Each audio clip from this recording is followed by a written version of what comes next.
আসসালামু আলাইকুম দর্শক। আজকে আমরা আসছিলাম যশোর কারবালা মসজিদ অবশিষ্ট বোরহান উদ্দিন শাহ। এই কারবালা মসজিদের পাশে অবস্থিত মাও ভেগনি আসলাম এখানে ঘুরতে।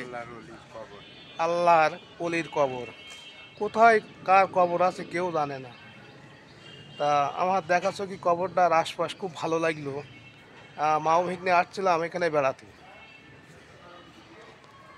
মামা এখানে ঘুরি তোমার কিরাম লাগবে মামা? খুব ভালো লাগছে। আল্লাহর অলির কবর খুব ভালো লাগছে। একটু জোরে বলো। খুব ভালো লাগছে। আল্লাহর অলির কবর খুব দেখতে যাক, খুব ভালো লাগছে। আল্লাহ আমাদের মনের আশা বাসনা পূরণ করুক। আমি আপনারা দোয়া করবেন আমরা যে মনের আশা বাসনা নিয়ে আইছি আল্লাহ যেন আমাদের অলির মাধ্যমে আমাদের জন্য কবুল করে। আমিন।